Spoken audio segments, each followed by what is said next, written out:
Hi students, నేను మీ హిందీ సార్ని సింసార్ని.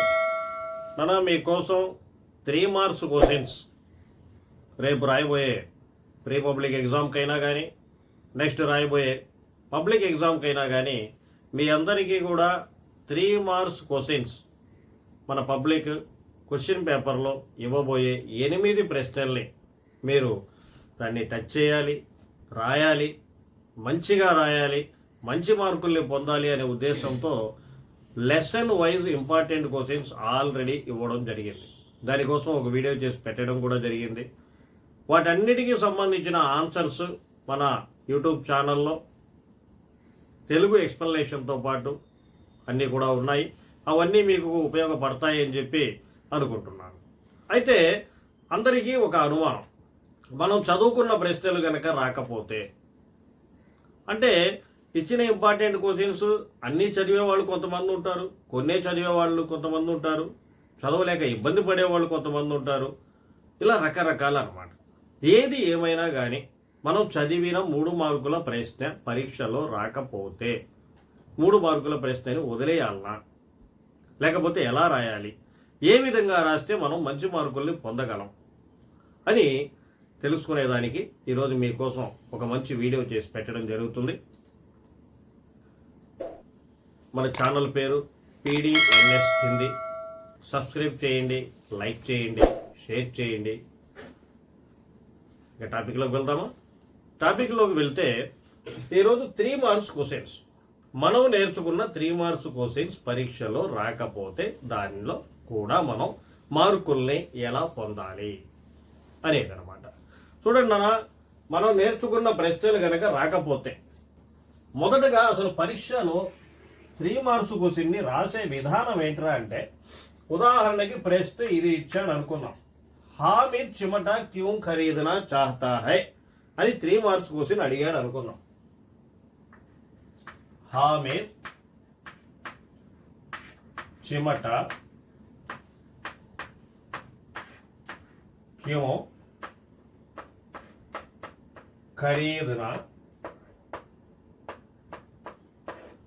చాహతా high అని ఎగ్జామ్లో క్వశ్చన్ అడిగాడు నాన్న. ఎగ్జామ్లో ఈ విధమైన క్వశ్చన్ అడిగినప్పుడు దీన్ని ఆన్సర్ ఎలా చేయాలి మనకి రాదు అనుకోండి, దీనికి ఆన్సర్ మనకు రాదు, మనం నేర్చుకున్న ప్రశ్నల్లో ఈ ప్రశ్న లేదు, మరి దీనికి ఆన్సర్ ఎలా? లేదు, హామీద్ అని కనబడగానే మనకు అర్థమయ్యిందా లేదా, ఇది 2వ పాఠం అని చెప్పి. కాబట్టి మొదటగా దీంట్లో నుంచి ఎందురా అంటే క్యా, క్యూ, కైసే, కబ్, కహా, కితనా ఇవన్నీ ప్రశ్నలకు సంబంధించిన మాటలు. కాబట్టి ఆ మాటను ముందు తీసేద్దాం, ప్రశ్నలో నుంచి ఆ మాటను తీసేద్దాం, మిగిలింది ఆ వాక్యం ఆడుంది. దీంట్లో నుంచి ఆ సెంటెన్స్లో నుంచి సగం సెంటెన్స్ని మనం ఇక్కడ సైడ్ హెడ్డింగ్గా పెట్టుకుందాం. ఆన్సర్ హామిద్ చిమటా ఖరీదనా అనేది సైడ్ హెడ్డింగ్గా పెట్టుకున్నాం. ఇదనే కాదు నాన్న, ఏ ప్రశ్న అయినా కానీ వర్ష సభీ ప్రాణియోం కే లియే జీవన్ కా ఆధార్ హై కైసే అన్నాడు. కైసే అనే దాన్ని రౌండప్ చేసేసుకోండి, మిగిలింది సెంటెన్స్, దాంట్లో సగం తీసుకోండి. వర్ష సభీ ప్రాణియోం కే లియే సైడ్ హెడ్డింగ్ పెట్టండి. లేదా దునియా కో పవన్ ధామ్ కర్నే కే లియే క్యా కర్నా చాహియే అని ఇలా క్వశ్చన్ అడిగాడు అనుకోండి, దానికి కూడా దునియాకో పావన్ ధామ్ అని సైడ్ హెడ్డింగ్ పెట్టుకుంటాం. ప్రశ్నలో నుంచే సగభాగాన్ని తీసి సైడ్ హెడ్డింగ్ పెట్టుకోండి. దాని తర్వాత మనకి అది ఏ పాఠం అనేది అర్థం అవుతుంది. పార్ట్, ఆ పాఠానికి పొయిటరీ కనుక అయితే కవి, ప్రోజ్ కనుక అయితే లేఖక్ అని పెట్టండి, విధ అని పెట్టండి. విధ అంటే పద్ధతి అని చెప్పి అర్థం అన్నమాట. పార్ట్ ఏం పాఠము? ఈ హామీద్ అనేది 2వ పాఠం కాబట్టి ఇక్కడ ఈద్గాహ్ అని చెప్పి పాఠం పేరు రాసేసుకున్నాం. ఇది ప్రోజ్ కాబట్టి లేఖక్. లేఖక్ ఎవరు దీనికి? ప్రేమ్చంద్. కనీసం ఈ మనం చదువుకొని ఉండాలి ప్రతి పాఠానికి కూడా. ప్రేమ్చంద్. విధ ఏంటి, ఏం పద్ధతిలో అయింది ఇది, ఇదంతా కూడా ఇండెక్స్ షీట్లో కనిపిస్తుంది రా మనకి. కహానీ, ఇక్కడ దాకా పని అయిపోయింది. ఇప్పుడు చేయాల్సిన పని ఏమిట్రా అంటే ఇక్కడ పారాగ్రాఫ్గా స్టార్ట్ చేసి యహ్ ప్రశ్న కామన్ సెంటెన్స్, ప్రతి ప్రశ్నకి కూడా గమనించండి. యహ్ ప్రశ్న, నేను ఇక్కడ ఊరికనే ఒక డాష్ ఇస్తున్నాను. ఆ డాష్ మళ్ళీ ఫిల్ చేద్దాం. డాష్ పార్ట్ సే దియా గయా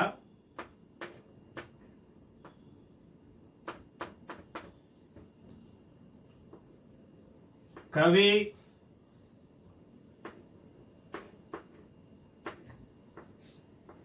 और लेखक डैश है, विधा डैश है. చూడండి, ఇక్కడ మనం దీని ఫస్ట్ పారాగ్రాఫ్ గా రాసాం. ఏంటి? యహ్ ప్రశ్న, ఈ ప్రశ్న డాష్ పార్ట్ సే దియా గయా హై. పైనే ఉంది ఈద్గాహ్, ఈ డాష్ తీసేసి ఈద్గాహ్ పార్ట్ సే దియా గయా హై అని రాసుకోండి. పొయిటరీ అయితే కవి, ప్రోజ్ అయితే లేఖక్. డాష్ హై అని పెట్టాను. ఇదండి ఇక్కడ ఉంది. ఈ ప్రేమ్చంద్ అనేది ఇక్కడ రాసేసుకుంటాం. విదా డాష్ హై అని ఈ డాష్ ప్లేస్ లో ఈ మూడోది ఇక్కడ రాసేస్తాం. ఇక్కడితో ఫస్ట్ పారాగ్రాఫ్ పూర్తవుతుంది. మనం 3 మార్కుల ప్రశ్నకి. మరి ఇక ఇది మాత్రం కామన్. ఏ ప్రశ్న ఇచ్చినా, పద్య భాగానికి సంబంధించిందైనా గద్య భాగానికి సంబంధించిందైనా ఏ ప్రశ్న అయినా కానీ 3 మార్కులకు సంబంధించింది కనుక ఇస్తే సైడ్ హెడ్డింగ్ రాయడం పార్ట్ కవి విధ, ప్రోజ్ కనుకైతే లేఖక్ విధ. మొదటి పారాగ్రాఫ్గా దీన్ని రాద్దాం.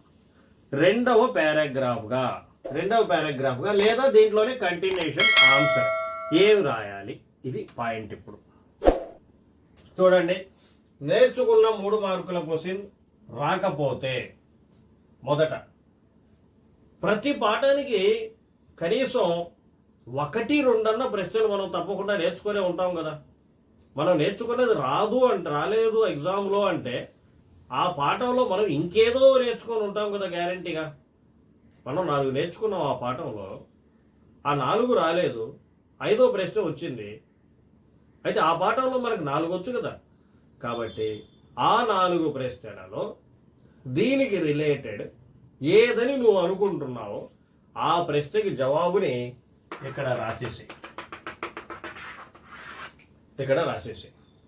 అయితే మొదటి లైన్గా క్వశ్చన్నే రాయ్, చివరి లైన్గా కూడా క్వశ్చన్నే రాయ్. హామీ చిమటా ఖరీదనా చాహతా హై, ఆ తర్వాత నువ్వు నేర్చుకున్న ఆన్సర్ ఫినిషింగ్ ఇస్ ప్రకార్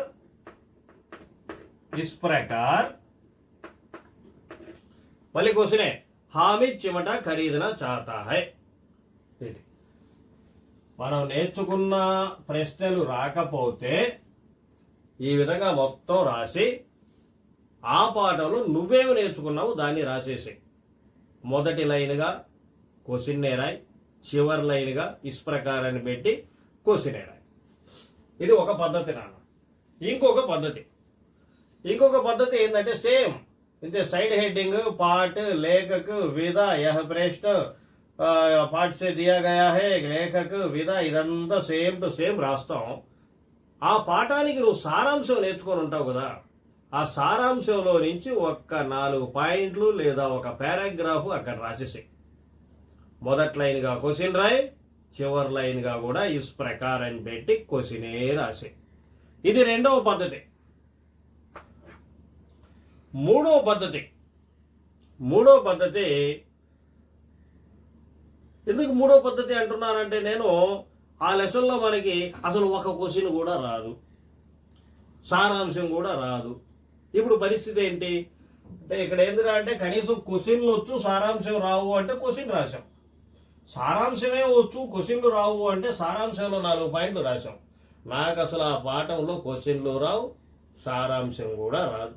ఇప్పుడు పరిస్థితి ఏంటి అంటే మూడో పద్ధతి క్వశ్చన్ పేపర్ మనకు కాస్త ఉపయోగపడుతుంది. కాస్త శ్రద్ధగా చూడండి.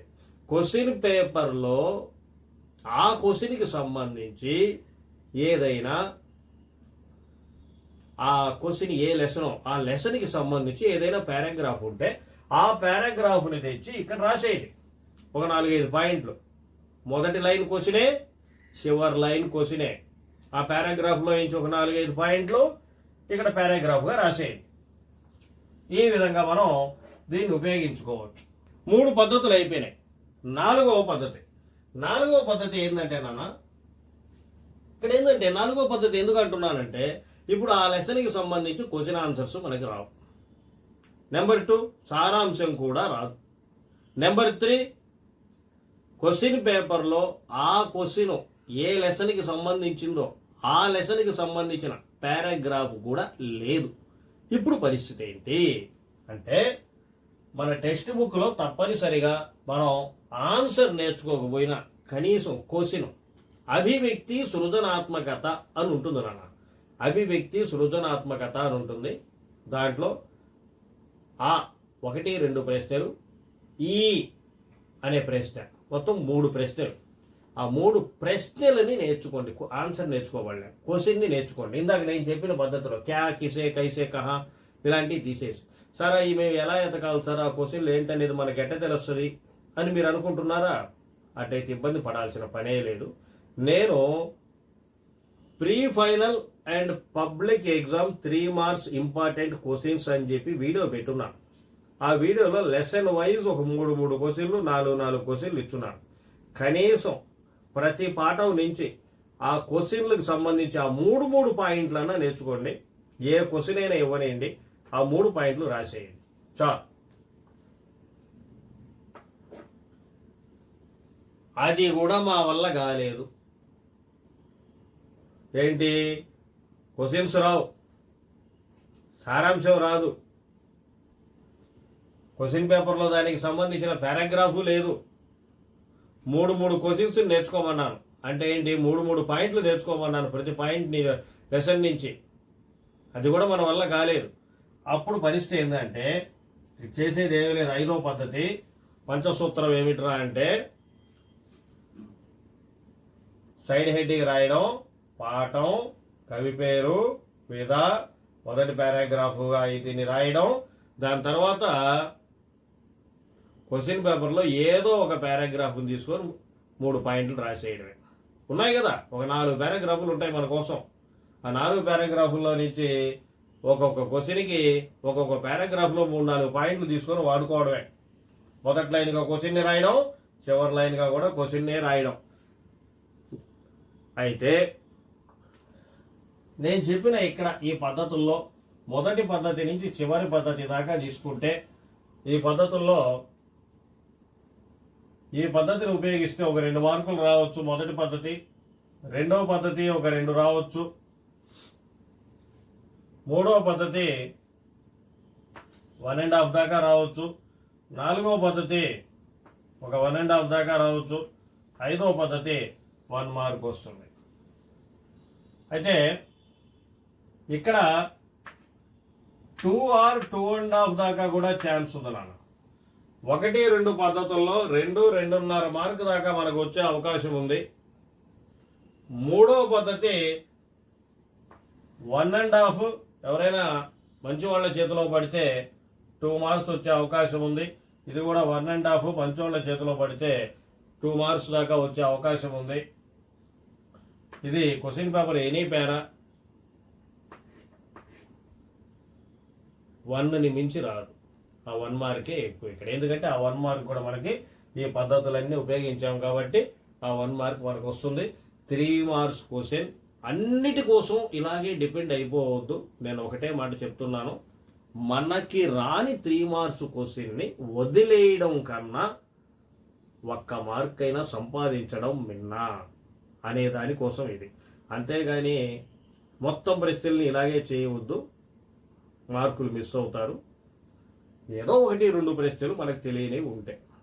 ఇలా చేయండి, భయం ఏమీ లేదు. నేను ఇచ్చిన ఇంపార్టెంట్ క్వశ్చన్స్ చదువుకోండి, అంతా మంచిగా జరుగుతుంది. నేను మీ హిందీ సార్ని.